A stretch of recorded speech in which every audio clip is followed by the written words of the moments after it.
জুবিন গাৰ্গৰ এয়া মৃত্যু নে হত্যা? যদি হত্যা, কোনে কৰিলে?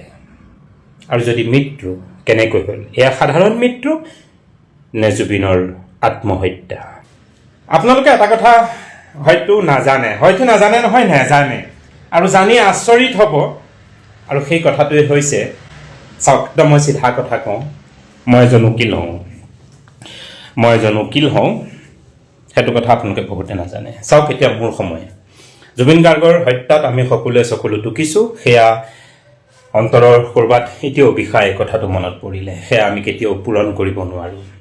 মই এজন উকিল হিচাপে মোৰ দায়িত্ব আৰু কৰ্তব্য কি আছিলে, মোৰ ওচৰলৈ যে ক্লাইণ্ট আহে তেওঁলোকক হৈ মই যুঁজ কৰা।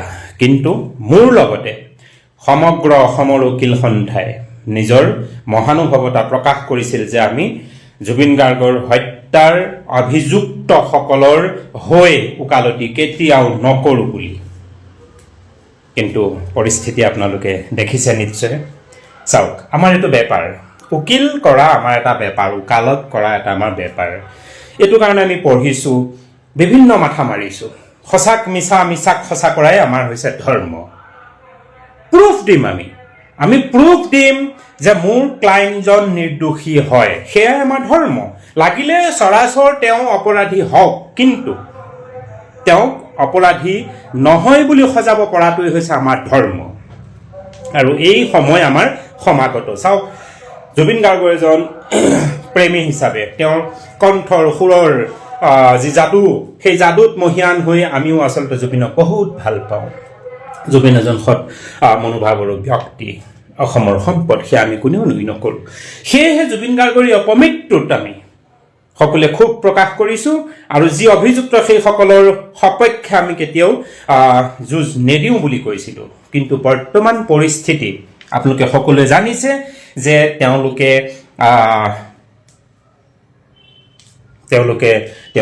আইনৰ ফালৰ পৰা তেওঁলোকৰ হৈ ওকালতি কৰিবলৈ, ওকালত কৰিবলৈ উকিল ধৰিব পাব। গতিকে মই মোৰ এই খপনিটো এৰি দিওঁ কিয়? এতিয়াই হৈছে সময়, এতিয়া সময়। চাওক, মই যদি নকৰোঁ ওকালত, তেতিয়াহ'লে কোনোবাইতো কৰিবই, আৰু সেইজনক আপোনালোকে কোনো ডিঙিত চিপা মাৰি ধৰিব নোৱাৰে এতিয়া। কিয় জানে? কাৰণ যিহেতু কেছটো এনে পৰ্যায়লৈ গ'ল, চাৰ্জশ্বিট দাখিল হ'ল, উকিল ধৰিবই লাগিব, সপক্ষে বিপক্ষে, তেতিয়াহে কেছটো হ'ব। গতিকে চাওক, ভগৱান কৃষ্ণই অৰ্জুনক কৈছিল, অৰ্জুন, ফল আশা নকৰিবা, তোমাৰ কৰ্তব্য, কৰ্ম, ধৰ্ম এয়াই যে তুমি যুদ্ধ কৰা। এজন ডক্তৰৰ ধৰ্ম আৰু কি সেয়া আপোনালোকে নিশ্চয় জানে। ডক্তৰৰ ধৰ্ম হৈছে তেওঁৰ সন্মুখলৈ অহা প্ৰতিজন ৰোগীয়ে সেই ৰোগীজনৰ জীৱনটোক ৰোগমুক্ত কৰি এটা সুন্দৰ জীৱন কৰি দিয়াটোৱে তেওঁ হৈছে ধৰ্ম, কৰ্তব্য। লাগিলে তেওঁ শত্ৰুৱেই নহওক কিয়, বিধৰ্মীয়েই নহওক কিয়, যিয়েই নহওক কিয়, এজন ৰোগীৰ ধৰ্ম, তেওঁ কোনো জাতি, ধৰ্ম, বৰ্ণ একো বিচাৰ নকৰে। তেওঁৰ সন্মুখলৈ অহা ৰোগীজনক তেওঁ চিকিৎসা প্ৰদান কৰে। তেনেকৈ মই এজন উকিল হিচাপে ইমান দিনে নিমাত আছিলোঁ। যিহেতু এতিয়া চৰকাৰৰ এনে পৰ্যায় পাইছেগৈ, তেওঁলোকে উকিল পাব। গতিকে মই নগ'লে কোনোবা নাথুৰাম গতিৰাম যাব। গতিকে মই কিয় বহি থাকোঁ? এইটো এটা সময়। মই আপোনালোকক জনাবলৈ পাই সুখী হওঁ যে মই মোৰ পাৱাৰ দেখাবৰ কাৰণে এইটো এটা সময় পাইছোঁ। এনে এটা পৰিস্থিতিত গৈ পাইছে, তেওঁলোকে উকিল পাইছে। আৰু বৰ্তমান মোৰ ওচৰলৈ আপোনালোকে হয়তো দেখিছে, শ্যাম কানুৰ পত্নীয়ে ইতিমধ্যে উকিলসকলক অনুৰোধ কৰিছিল যে যি আপোনালোকে আমাৰ হৈ ওকালতি নকৰোঁ বুলি এটা প্ৰতিশ্ৰুতিবদ্ধ হৈছে, তাক উঠাই লওক। যিহেতু চৰকাৰৰ এনে এটা পৰ্যায়লৈ গ'লগৈ, গতিকে আজি তেওঁলোকে উকিল পাব। আৰু শ্যাম কানুৰ ঘৈণীয়েকে মোৰ লগত কণ্টেক্ট কৰিছে, আৰু মই আজি শ্যাম কানুৰ সপক্ষত, শ্যাম কানুৰ হৈ ওকালতি কৰিম। আপোনালোকে কি কৰিব? আপোনালোকে মোক কি কৰিব? কিবা আছে জানো কৰিবলৈ? নাই। কাৰণ এইটো ছিষ্টেম কোৰ্টৰ, আমি বিশ্বাস কৰোঁ কোৰ্টক। কোৰ্টলৈ যেতিয়া এটা কেছ গ'ল, চাৰ্জশ্বিট গ'ল 3 মাহৰ, SITয়ে দিলে, SITৰ কথাখিনি হয়নে নহয়, হাকিমজনক কোনে দেখুৱাব? যুক্তিখিনি কটাকটি হ'ব নহয়, এই পক্ষৰো হ'ব, সেই পক্ষৰো হ'ব। এইটো হ'বই, লাগিবই।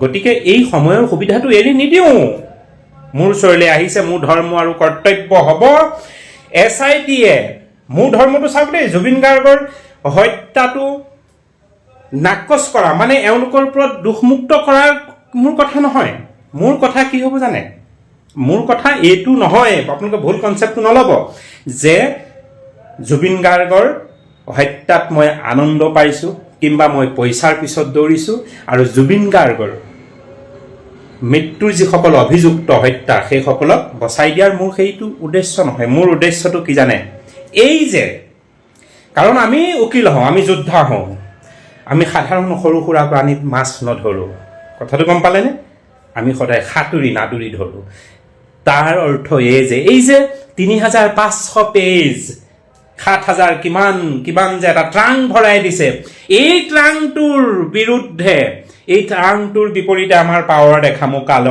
উকিলত্ব আমি দেখুৱাম তেওঁলোকে কিমান ৩ মাহত SITয়ে চাৰ্জশ্বিট এই যে কৰিছে তাৰ বিৰুদ্ধে তাৰ বিপৰীতে আমি প্ৰশ্ন খাৰা কৰিম তেওঁলোকে ক'ব এওঁলোকে কৰাটো হয় আৰু আমি হয় নহয় আমি সেই যে তেওঁলোকে হয় কৈছে তাৰ ওপৰত আমি ওকালত কৰিম আমি প্ৰমাণ কৰিম যে এই ৩৫০০ পেজ এটা ট্ৰাংকত আনা পেন ড্ৰাইভত আদি কিবা কিবি কি আছে বহুতো আচলতে নাই যিবোৰ থাকিব লাগে গতিকে আমি জিকিম এইটো নিশ্চিত আপোনালোকে ভাবি ৰাখক মানে চাওক মই জুবিন গাৰ্গৰ মৃত্যুটো মানে উৰাই দিবলৈ কাৰণে ওকালত নকৰোঁ মই কৰিম এই ৩৫০০ পেজৰ SITৰ এই ৩ মহীয়া যিটো এটা চাৰ্জশ্বিট ইয়াৰ বিৰুদ্ধে কৰিম মানে এইবোৰ যে ভুল ভুৱা অৰ্থহীন তাকেই মই প্ৰমাণ কৰিবলৈ ওকালত কৰিম মই কৰিম মই শ্যামকানু মহন্তৰ হৈ কৰিম এয়া মোৰ ধৰ্ম আৰু আপোনালোকে চাব এতিয়া এটা কথা আপোনালোকে শুনিছেনে নাই তেওঁলোকৰ আত্মসুৰক্ষাৰ স্বাৰ্থত খাতিৰত কোৰ্টলৈ তেওঁলোকক নানে তেওঁলোকক এনেকুৱা এটা বিশেষ ব্যৱস্থা কৰা হৈছে য'ত কনফাৰেন্স হলত মানে কনফাৰেন্সলি হ'ব ভিডিঅ' কনফাৰেন্সত টকিং হ'ব এইবিলাক হেৰি হ'ব বিচাৰবিলাক হ'ব কথাটো গম পাইছেনে গতিকে নিশ্চয় আপোনালোকে দেখিবলৈ পাব মোৰ যুক্তি এওঁৰ সপক্ষে নহয় বা জুবিনক নস্যাৎ কৰাৰ মৃত্যুক নস্যাৎ কৰাৰ অৰ্থত নহয় মোৰ যুক্তি সকালত হ'ব এই যে এটা ট্ৰাংক ৩ মাহ জোৰা SIT ৩৫০০খনে ৭,০০০ কিমান পেজৰ যে এখন নাটক কৰিলে এই নাটকখনক ভুৱা সাবিত কৰিবলৈ কাৰণে মই মোৰ ওকালত কৰিম আৰু মই এজন উকিল হয়তো আপোনালোকে নাজানে চাওক এয়াই হ'ব এই যে জুবিনৰ হত্যা মৃত্যু ইয়াক প্ৰমাণ কৰিবৰ কাৰণে ৩ মাহৰ প্ৰয়োজন নাছিল আৰু বহু কিবা কিবি প্ৰয়োজন নাছিল কিন্তু যি কিছুমান প্ৰয়োজন আছিল সেইবোৰ এতিয়ালৈকে হৈ নুঠিল গতিকে এই যে ৩৫০০ পেজ কিংবা ৭,০০০ কিংবা এক ট্ৰাংক এই ৩ মাহ জোৰা SIT এইবিলাক গোটেইবিলাক জিৰ' তাক আমি প্ৰমাণ কৰি দিম এয়া আমাৰ উকিল পঢ়াৰ আমাৰ উকালিয়ত পঢ়াৰ আমাৰ আজি এইটো এটা সুবিধা আমি তাক প্ৰমাণ কৰি দিম ভুল নুবুজিব আওপকীয়াকে কিন্তু জুবিন গাৰ্গৰ হত্যাৰ অভিযুক্তসকলে নিৰ্দোষী হৈ যাব আপোনালোকে মোক বেয়া নাপাব মই সেইসকলৰ সপক্ষে নহয় মই জুবিন গাৰ্গৰ হত্যা মৃত্যুত মই অৱহেলা কৰা মোৰ উদ্দেশ্য নহয় মোৰ উদ্দেশ্য মোৰ ধৰ্ম আৰু কৰ্তব্য যেনেকৈ অৰ্জুনৰ ধৰ্ম আৰু কৰ্তব্য কৃষ্ণই কৈছিল যুদ্ধ কৰা আৰু মোৰ যুদ্ধ কৰা ডক্টৰৰ চিকিৎসা কৰা সেৱা চিকিৎসা প্ৰদান কৰা আৰু মোৰ এজন উকিল হিচাপে মোৰ ধৰ্ম আৰু কৰ্তব্য কি জানে মোৰ ধৰ্ম আৰু কৰ্তব্য এই যে বিৰোধী পক্ষই যিবোৰ চাৰ্জশ্বিট যিবোৰ নামা লৈ আহিছে তাক মই ভুল সাব্যস্ত কৰা মিঠা অৰ্থহীন প্ৰমাণিত কৰাই মোৰ হ'ব ধৰ্ম আৰু মই তাকেই কৰিম এটা কথা মনত ৰাখিব চাৰ্জশ্বিটখনত কি আছে এই যে মাৰ্ডাৰ হয়নে এই বন্দনাই যে শাহুৱেকক গিৰিয়েকক হত্যা কৰিছিল আজি বন্দনা ক'ত সৌ যে সেইদিনা এজন অসমীয়া গৰিয়া ল'ৰাক যে এগৰাকী বাইদেউ তেওঁ কিবা অভিনেত্ৰী নেকি আছিল যে খুন্দিয়াইছিল যে বাইকত স্কুটিত আহি থাকোঁতে ৰাতি যে মৰি গৈছিল তেওঁ যে ধৰি লৈ গৈছিল যে তেওঁ এতিয়া ক'ত এই যে এনেকৈ বহুত কথা মাৰ্ডাৰ কেছে কিন্তু হয় কেছটো দিয়া হয় মাৰ্ডাৰ বুলি কিন্তু তেওঁলোক এতিয়া মুকলি আকাশৰ তলত কিয় জানেনে এইখন ভাৰতবৰ্ষ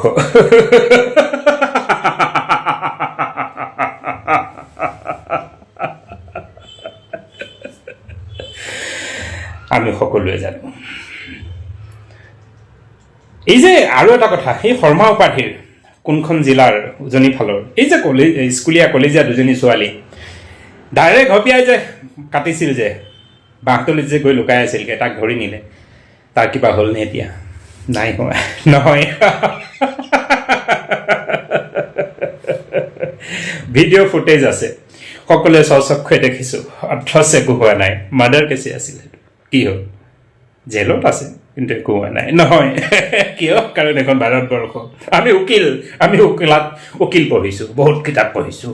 আমি সঁচাক মিছা কৰা, মিছাক সঁচা কৰাই আমাৰ হৈছে ধৰ্ম। আমি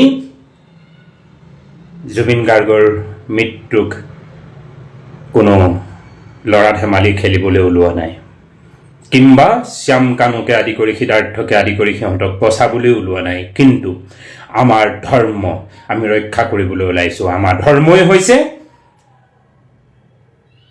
আমাৰ ক্লায়েণ্টৰ বিপৰীতে দাখিল কৰা দস্তাবেজসমূহক ভুল সাব্যস্ত কৰি আমাৰ ক্লায়েণ্টক দোষমুক্ত কৰা।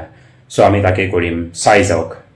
এটা কথা কৈ থওঁ, জুবিন গাৰ্গৰ হত্যা আৰু মৃত্যুত হিমন্ত বিশ্ব শৰ্মাই যি কথা কৈছে, সেয়া তেওঁ কিয় কৈছিল তেওঁ সুধি লওক। হত্যা বুলি যাৰ ওপৰত আপোনালোকে দোষী সাব্যস্ত কৰি দাবী জনাই জেলত 3 মাহ কাল ৰাখিছে, সেইসকলক দোষমুক্ত কৰিম আৰু তেওঁলোক দোষমুক্ত হ'ব। এয়াই মই এজন মোৰ উকিলৰ আজি জবানবন্দী মই আগতীয়াকৈ কৰি দিছোঁ, মনত ৰাখক। জুবিন গাৰ্গৰ হত্যাৰ যিটো ঘটনা দিনক দিনে নতুন মূৰ লৈ আছে। আমি দেখিবলৈ পাইছিলোঁ যে হত্যাৰ দিনা, মই এতিয়া হত্যা বুলিয়ে ক'ব লাগিব, যিহেতু হত্যাত 5 গৰাকীৰ নাম ইতিমধ্যে SIT বা চৰকাৰৰ চাৰ্জশ্বিটত সাঙুৰ খাইছে। প্ৰথম কথা আহোঁ যে ঘটনাটো ইমান ৰহস্যৰ ফালে লৈ গৈ আছে। প্ৰথম 19 ছেপ্টেম্বৰৰ মৃত্যু হোৱাৰ দিনা, তাৰ পিছদিনা আমাৰ অসমৰ মুখ্যমন্ত্ৰীগৰাকীৰ সংবাদমেল চাইছিলোঁ। তাত তেখেতে কৈছিলে যে এইটো সাধাৰণ মৃত্যু জুবিন গাৰ্গৰ। ছিংগাপুৰ আৰক্ষীৰ পৰা পষ্টমৰ্টম ৰিপৰ্টত সাধাৰণ মৃত্যু বুলি ৰিপৰ্ট আহিছে। গতিকে এইটো মুখ্যমন্ত্ৰী এইটো সংবাদ মাধ্যমক জনাইছে যে জুবিন গাৰ্গৰ মৃত্যুত কোনো ৰহস্য নাই, এইটো সাধাৰণ মৃত্যু। চাৰ্জশ্বিটত নামো আহি গ'ল। যিহেতু বিধানসভাৰ মজিয়াত মুখ্যমন্ত্ৰীয়ে কৈছিলে যে এগৰাকী হত্যা কৰিছে, 4 গৰাকীৰ নাম কোৱা নাছিল তেতিয়া, কিন্তু এতিয়া নাম আহি গ'ল দেই। কাৰণ সংবাদ মাধ্যমত চাৰ্জশ্বিটখনৰ বিষয়ে ওলাই আছে, কিন্তু এতিয়ালৈ চৰকাৰখনে মিছা বুলি কোৱা নাই। যদিও চাৰ্জশ্বিটখন অফিচিয়েলি কাৰো হাতত পৰা নাই, সেইখন মিছা বুলি কোৱা নাই। এতিয়া আহোঁ যে প্ৰথমে সাধাৰণ মৃত্যু, তাৰপিছত হত্যা বুলি ক'লে, তাৰপিছত হত্যাত সংখ্যাটো ক'লে, তাৰপিছত নাম ক'লে। তে এনেকুৱা এটা পৰিস্থিতি কিয় নাহিল যে জাহাজখনত 16 গৰাকী আছিলে, 5 গৰাকী হৈ গ'ল অসমৰ আৰু 11 গৰাকী হৈ গ'ল ছিংগাপুৰত থকা। সেই 5 গৰাকীৰ 1 গৰাকী শ্যামকানু মহন্ত, তেওঁ কিন্তু জাহাজত নাছিল, মানে 15 গৰাকী জাহাজত আছিলে। 15 গৰাকী, 11 আৰু 4 15 গৰাকী, শ্যামকানু মহন্তক লৈ 16 গৰাকী আছিলে। 11 গৰাকীক প্ৰথমৰ পৰাই চৰকাৰখনে বা মুখ্যমন্ত্ৰী বা CID ৰক্ষণাবেক্ষণ দি আছে। তাৰে মই প্ৰমাণটো দিম। ৰক্ষণাবেক্ষণ দিয়া কথাটো যোৱাকালি প্ৰমাণ হ'ল।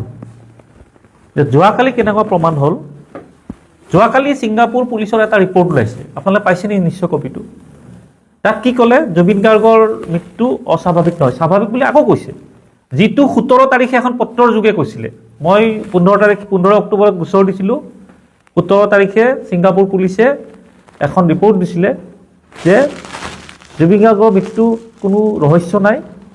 তথাপি যিহেতু বিতৰ্কটো বাঢ়িছে, আমি এটা 3 মাহৰ সময় লৈছোঁ, মানে জানুৱাৰীৰ 17 তাৰিখলৈ 3 মাহ সময় লৈছিলে। এতিয়া জানুৱাৰীটো পৰাই নাই। কালি হৈ একেটা কথা ক'লে যে জুবিন গাৰ্গৰ মৃত্যুত কোনো ৰহস্য নাই, স্বাভাৱিক মৃত্যু, অস্বাভাৱিক নহয় বুলি কৈছে। কিন্তু তদন্ত চলি আছে, এই পৰ্যন্ত চলি আছে বুলি কৈছেনে? তদন্ত চলি আছে আৰু অহা ফেব্ৰুৱাৰী মাহলৈ সময় লৈছে এইবাৰ। আগতে জানুৱাৰী আছিল, এইবাৰ ফেব্ৰুৱাৰীলৈ সময় লৈছে যে এই গোচৰৰ শুনানি কৰোনাৰ কোৰ্টত হ'ব।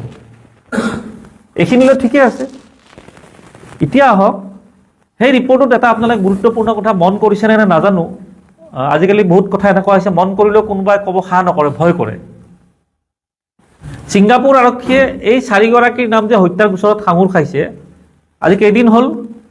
12 তাৰিখে চাৰ্জশ্বিট দিলে, বা এমাহ পূৰ্বে মুখ্যমন্ত্ৰীয়ে বিধানসভাত কৈছিলে, মই বিধানসভাটো ধৰাই নাই বাৰু, কিন্তু 12 তাৰিখে চাৰ্জশ্বিটটো অফিচিয়েল হ'ল নে নহ'ল? ঘটনাৰ স্থান ছিংগাপুৰ, জুবিন গাৰ্গৰ হত্যা হৈছিল ছিংগাপুৰত। অসম চৰকাৰে CID-য়ে হওক বা মুখ্যমন্ত্ৰীয়ে হওক প্ৰতিটো কথা জনাই থাকিব লাগিছিলে ছিংগাপুৰ আৰক্ষীক, কাৰণ তদন্তটো তাতেও চলি আছে। ইয়াতে বাৰু তদন্ত প্ৰক্ৰিয়া সম্পূৰ্ণ হৈছে, কিন্তু তদন্ত ছিংগাপুৰত চলি আছে। মই দিয়া গোচৰৰো তদন্ত চলি আছে। যোৱা 15 তাৰিখে মই এই কথাখিনি আকৌ ক'লোঁ, যোৱা 15 অক্টোবৰত কপিটো আপোনালোকে পাইছে সম্ভৱ, তাত লিখা আছে। মই 15 তাৰিখে আকৌ কপিটো দিলোঁ যে যিহেতু হত্যা বুলি প্ৰমাণ হৈছে, 5গৰাকীৰ নাম আহিছে, গতিকে ছিংগাপুৰৰ 11গৰাকীৰ নামো আকৌ সাঙুৰ খোৱাত এটা ইনভেষ্টিগেশ্যন কৰি তেখেতসকলক জেৰা কৰিব লাগে। কিন্তু সেইবিলাকতো মই নিজৰখিনি কৰি আছোঁ, কিন্তু চৰকাৰৰ কৰণীয়খিনি কৰা নাই, কাৰণ সেই 11গৰাকীক সুৰক্ষা দিব লাগিছে। এইটোৱে প্ৰমাণ। ছিংগাপুৰৰ আৰক্ষী ৰিপৰ্টত এটা কথা স্পষ্টকৈ লিখা আছে, তেখেতসকলে গম পাইছে ভাৰতৰ সংবাদ মাধ্যমৰ জৰিয়তে, কোনো SIT, CID বা অসম চৰকাৰে দিয়া নাই। আপোনালোকে পাইছে না সেই কপিটো? 7 দিন পিছত, মানে 12 তাৰিখে চাৰ্জশ্বিট দাখিল হ'ল, ছিংগাপুৰ পুলিচে 18 তাৰিখে ৰিপৰ্ট দিছে যে এই হত্যাত 4জনৰ নাম আহিছে চাৰ্জশ্বিটত। এইটো মই নেশ্যনেল চেনেলৰ কথা কৈ আছোঁ, আৰু ছিংগাপুৰ আৰক্ষীৰ যিটো কথাখিনি নেশ্যনেল চেনেলত প্ৰকাশ পাইছে, তাত স্পষ্টকৈ কৈছে যে ভাৰতৰ সাংবাদিকৰ মানে সংবাদ মাধ্যমৰ জৰিয়তে তেখেতসকলে চাৰ্জশ্বিটৰ কথা গম পাইছে। তাৰমানে অসম চৰকাৰ, অসম পুলিচ বা CID বা মুখ্যমন্ত্ৰী আজিলৈ এই যে চাৰ্জশ্বিট দাখিল কৰিলে তাৰ বিষয়ে জনোৱাই নাই। এইকাৰণে জনোৱা নাই যে সেই 11গৰাকীক সম্পূৰ্ণ সুৰক্ষা দিব বিচাৰিছে মুখ্যমন্ত্ৰী আৰু চৰকাৰখনে আৰু CID বিভাগ। CID-টো মই বাদে দিলোঁ বাৰু, কাৰণ CID-টো কোনে পৰিচালনা কৰি আছে, SIT কোনে গঠন কৰিছে, এইবিলাক আমি দেখি আহিছোঁ। এইটো এটা খুব গুৰুত্বপূৰ্ণ কথা যে 7 দিন হৈ গ'ল আজিলৈ অসম চৰকাৰে ছিংগাপুৰ আৰক্ষীক জনোৱা নাই যে আপোনালোকে যি 16গৰাকীক তদন্ত কৰি এৰি দিছিলে, মানে জুবিন গাৰ্গৰ যিদিনা মৃত্যু হৈছিলে সেইদিনাখন এই 16গৰাকীক ছিংগাপুৰ পুলিচে জেৰা কৰিছিলে। জেৰা কৰি প্ৰাথমিক তদন্তত যাবলৈ দিলে। যাবলৈ দিয়াৰ পিছত এতিয়া যেতিয়া তাৰে 5গৰাকী হত্যাকাৰী ওলাল, চৰকাৰখনৰ দায়িত্ব আছিল যে 5গৰাকী অসমত থকা ওলাইছে, 11গৰাকী এতিয়াও ছিংগাপুৰত আছে, যে আপোনালোকে এটা অফিচিয়েল নোটটো যাব লাগিছিলে বা মুখ্যমন্ত্ৰী এটা ষ্টেটমেণ্ট পাব লাগিছিলে, কাৰণ এইটো জুবিন গাৰ্গৰ হত্যাকাণ্ড, ইমান সহজ কথা নহয়, কিন্তু ৰাইজে ইমান সহজে মানি নল'ব। এইটোৱে হ'ল চৰকাৰৰ ব্যৰ্থতা, দুৰ্বলতা আৰু একাংশক সুৰক্ষা কৰি একাংশক শাস্তি দিয়া এইটো এটা প্ৰক্ৰিয়া। এতিয়া দ্বিতীয়তে আহোঁ ইয়ত পাৰ্টিৰ কথাটো। টিভিত যেতিয়া আমি সংবাদ মাধ্যমৰ বাতৰি চাওঁ, ইয়ত পাৰ্টি আছাম এছ'চিয়েশ্যনে কৰা বুলি কয়, হয়নে? বা নৰ্থ ইষ্ট ফেষ্টিভেলে আয়োজন কৰা বুলি কয়। আছাম এছ'চিয়েশ্যন মানে ছিংগাপুৰত থকা। এই ইয়ত পাৰ্টিটো না আছাম এছ'চিয়েশ্যনৰ নেতৃত্বত হৈছিলে, না ছিংগাপুৰৰ অনুষ্ঠিত নৰ্থ ইষ্ট ফেষ্টিভেলৰ নেতৃত্বত, এই দুইটাৰ নেতৃত্বত হোৱা নাই। ইয়ত পাৰ্টিটো আছিল সম্পূৰ্ণ ছিংগাপুৰ এছ'চিয়েশ্যনৰ 11গৰাকী সদস্য। ছিংগাপুৰ আছাম এছ'চিয়েশ্যনত প্ৰায় 450ৰ ওপৰত সদস্য আছে, তাৰে ভিতৰত 11গৰাকীয়ে এই ইয়ত পাৰ্টিৰ আয়োজন কৰিছিলে।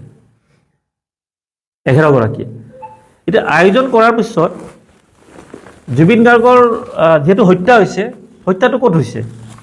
জাহাজত, সাগৰত, ৰাস্তাতটো হোৱা নাছিলে।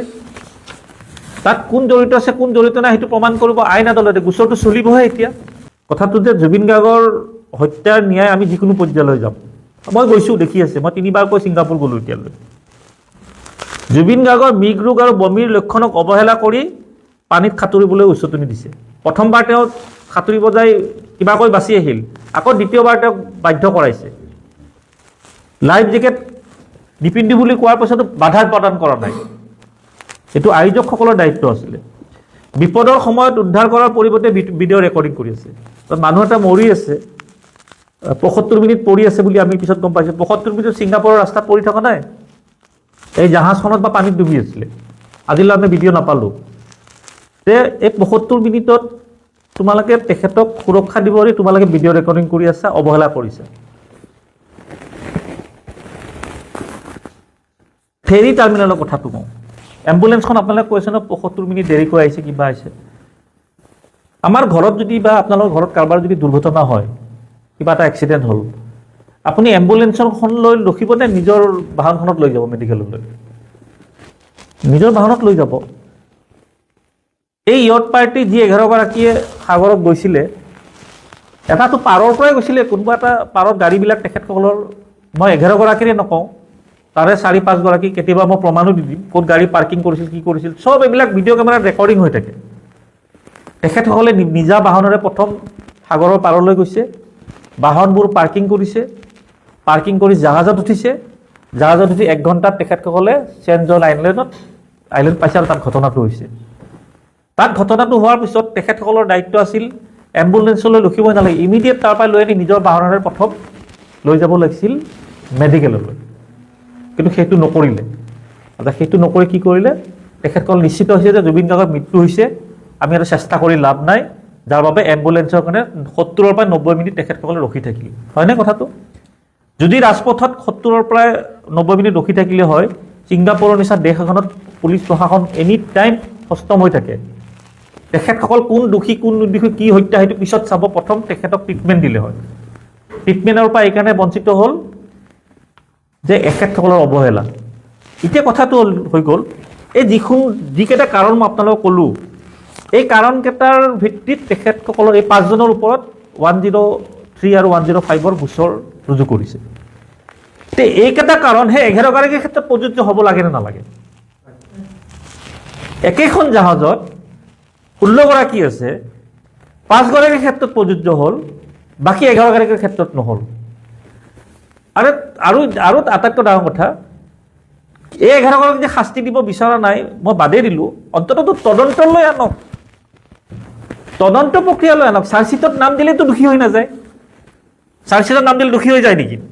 মোৰ 27টামান গোচৰ কংগ্ৰেছ দলে কৰা গোচৰ মোৰ চলি আছে, তেওঁ তাৰ 5টামান চাৰ্জশ্বিটতো নাম আহে, মই দোষী হ'লোঁ নেকি? কিছুমান গোচৰত মই ৰেহাইও পালোঁ। মই নিজৰ কৈছোঁ দেই, এইটো আপোনালোকে পাই যাব, মোৰ এফিডেভিটখনত পাই যাব। কাৰোবাক ধমকি দিছোঁ, কাৰোবাক অমুক কৰিছোঁ, গোচৰত চাৰ্জশ্বিটত নাম আহিছে, আকৌ নিৰ্বাচনত মই দেখাব লগা হয় চাৰ্জশ্বিটত নাম হৈছে, গোচৰ চলি আছে, এইবিলাকতো লুকাব নোৱাৰি। আৰে ভাই, 11গৰাকীৰ নামটো চাৰ্জশ্বিটত আনা, চাৰ্জশ্বিটত আনাত অসুবিধাত কি আছে? জুবিন পত্নী গৰিমা গাৰ্গে ক'লে যে তেখেত সন্তুষ্ট হৈছে SITৰ যি প্ৰতিবেদন তেওঁ কালি দেখা পালে তাক লৈ। তেখেতে বুজা উচিত জুবিনৰ কাৰণে কোনোবা মৰি গৈছে, কোনোবা জেলত গৈছে, আৰু অসমৰ ৰাইজৰ এটা বেলেগ ধৰণৰ আৱেগ আছে। অসমৰ ৰাইজ প্ৰকৃততে সন্তুষ্ট হয়নে নহয়, সেইটোৰ ওপৰত তেখেতে ধ্যান দিয়া খুবেই দৰকাৰ। স্বয়ং মই নিজেই উৰে নিশা মহৰ কামত লকাপত সোমাই আছিলোঁ জুবিনৰ ন্যায় বিচাৰি মাত মাতি। আমাৰ কি আৱেগৰ প্ৰমূল্যবোধ এয়াই নেকি? জুবিন গাৰ্গ কাৰোবাৰ কাৰণে ঘৰৰ মানুহ আৰু আন কাৰোবাৰ কাৰণে পৰৰ মানুহ, এনেকুৱাটো কথা নাই। জুবিন গাৰ্গ আমাৰ সকলোৰে আপোন, যিহেতু অসম আমাৰ দেশ, প্ৰতিজন অসমীয়াৰ আপোন জুবিন গাৰ্গ। গৰিমা গাৰ্গ হ'ল জুবিন গাৰ্গৰ পত্নী, আপোনালোকে জানে। গতিকে তেখেতসকলৰ পতি পত্নীৰ ৰিলেশ্যন আৰু আমাৰ বন্ধুত্ব ৰিলেশ্যনৰ মাজতো কিছু পাৰ্থক্য আছে, আৱেগৰো পাৰ্থক্য আছে। আমি কাৰো পৰা 10 পইচা আশা কৰিও প্ৰতিবাদ কৰিবলৈ যোৱা নাই, কোনো দালালি কৰিবলৈ যোৱা নাই। চিধা কথা হ'ল এইটোৱেই, মই সেইখিনি মানুহৰ কাৰণে এই ভিডিঅ'টো বনাইছোঁ, বাৰে বাৰে কৈ আছোঁ, যিখিনি মানুহে প্ৰকৃততে জুবিন গাৰ্গক ভাল পাইছিল। তেওঁৰ নশ্বৰ দেহ যেতিয়া অসমলৈ আহিছিল, দৌৰি দৌৰি গৈ কান্দি জুবিনৰ শেষ যাত্ৰাত সমভাগী হৈছিল, দুখৰ সমভাগী হৈছিল। মই সেই মানুহখিনিৰ কাৰণে ভিডিঅ'টো বনাইছোঁ। মোৰ ভিডিঅ'টোৰ মূল উদ্দেশ্য হ'ল গৰিমা গাৰ্গে কিবা এষাৰ কোৱাৰ আগত কিছু অসম ভূমিৰ অসমীয়া জনতাৰ কাৰণে কিছু কথা ভবা দৰকাৰ। তেখেতসকলৰ আৱেগবোৰ তেওঁ নিশ্চয় দেখিছিল, কেনেকুৱা এটা জুবিনৰ প্ৰতি মানুহৰ আৱেগ আছে। দুখ লাগে, এইবোৰ যেন পূৰ্ব পৰিকল্পিত একোটা প্লেন যেন লাগে। পূৰ্ব পৰিকল্পিত সুন্দৰ নিখুঁত প্লেন নহ'লে জানো এনেকৈ জুবিন গাৰ্গৰ নিচিনা এজন মানুহক কোনোবাই কাৰোবাৰ নিৰ্দেশত শেষ কৰিব পাৰে? এই কথাবোৰ কোনে কৰিছে, কিয় কৰিছে, এইবোৰতো ৰাইজে এতিয়া নিশ্চয় বুজি পাইছে, বুজি উঠিছে। কথা হ'ল এটাই, মোৰ অনুৰোধ অসমীয়া ৰাইজৰ প্ৰতি, আমি জুবিন গাৰ্গক আমাৰ হিয়াৰ মাজত জীয়াই ৰাখিব লাগিব, তেওঁৰ সৃষ্টিক জীয়াই ৰাখিব লাগিব। বাকী ওপৰলাৰ বিশ্বাসটো আছেই।